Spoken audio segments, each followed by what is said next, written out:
Welcome back to The Explainer. Today we are going to unpack the fascinating and, let's be real, sometimes incredibly frustrating psychology behind why building habits is so notoriously difficult. If you've ever started a brand new routine with just boundless energy, only to completely abandon it a week later, well, you're not alone. We're going to look at exactly why we drop those routines and how our own minds are actually working against us here. Right off the bat, the source material makes one thing absolutely crystal clear. You do not fail because you are weak. Seriously, we carry so much unnecessary guilt when we drop a new habit, right? We think we lack willpower or discipline or that we're just fundamentally flawed. But listen, the truth is entirely biological. You fail simply because your primitive brain absolutely hates repetition without an immediate reward. It's just a biological default. You aren't broken. Your brain is literally just functioning exactly the way it was designed to. Okay, let's dive into this. Section 1, the consistency myth. On the surface, consistency looks pretty simple. It sounds like basic math. Just decide to do the exact same thing every single day. But expecting yourself to easily maintain that is a total myth because it completely ignores our deep-seated wiring. In fact, it takes just 3 to 7 days for most people to lose their consistency when starting something entirely new. Think about your last New Year's resolution or that shiny new workout routine you bought all the expensive gear for. You made it through the first weekend, maybe pushed through a couple days into the following week, and then crickets, nothing. 3 to 7 days is that sudden cliff that almost everyone falls off. Which naturally leads us to ask, so why do most people quit in just 3 to 7 days? What exactly is happening inside our heads during that specific first week that sabotages our absolute best intentions? Let's take a look. Section 2, the dopamine drop. To understand the highly frustrating mechanics of our primitive brains, we really have to look at the biology of habit formation. If we map this out on a timeline, we can see exactly how it plays out. On day 1, you decide to start a new habit. Boom! Your brain is immediately flooded with excitement and this massive spike of dopamine. You feel incredibly energized, highly motivated, and absolutely ready to conquer the world. But then we move to day 3. Notice what happens. That initial rush of excitement just disappears. The novelty completely wears off, and by the time we drag ourselves all the way out to day 7, the task just feels so entirely boring. The motivation is completely gone. Every single step feels like walking through thick mud, and inevitably, that is exactly when the quitting occurs. And this brilliantly illustrates what researchers call the dopamine drop effect. It's the inescapable biological reality where that initial excitement and all that highly motivating dopamine just completely fade after a few short days, leaving the task feeling incredibly boring.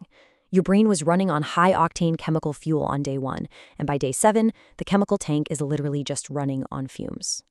The core issue here is a massive conflict of interest between what our brain naturally craves and what our long-term goals actually require.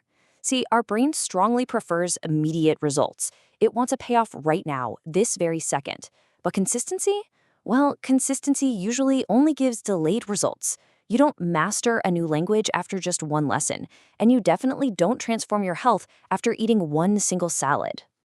So, faced with all this daily effort and absolutely no immediate payoff, your impatient brain essentially throws its hands up in the air and yells, "Why continue something that is not rewarding now?"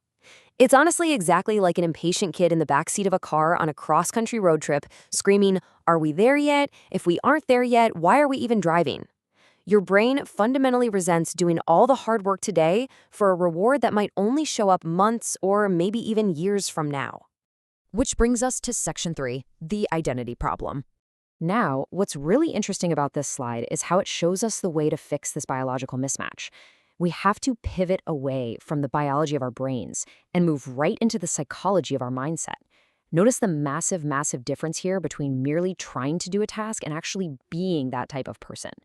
A failing mindset says, "I am trying to study," or "I am trying to exercise." It separates you from the action. It frames the habit as an external chore. But a winning mindset, it says, "I am a disciplined person." Do you see the profound difference there? One is just a temporary attempt. The other is a permanent state of being. The source material really highlights this absolutely crucial psychological reality. Identity shapes behavior significantly more than motivation ever could.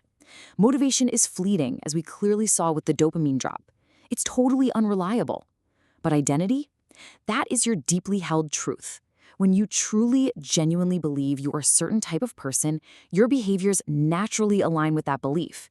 And you don't even need a massive spike of dopamine just to get you off the couch. Let's move to our final part, Section 4, Building Persistent Action. We know the biology is heavily stacked against us, and we now know that shifting our identity is the master key. So how do we actively trick our primitive brains to just bypass that dopamine drop entirely? The source lays out 3 clear, highly structured rules for persistent action. Step 1, reduce your goals. Seriously, stop relying on massive, exhausting bursts of energy. Start with incredibly small daily actions that are so easy they require almost zero dopamine to complete. Step 2, build systems, not motivation. Create a daily environment where executing that small action is basically automatic. And finally, step 3, attach identity to the behavior.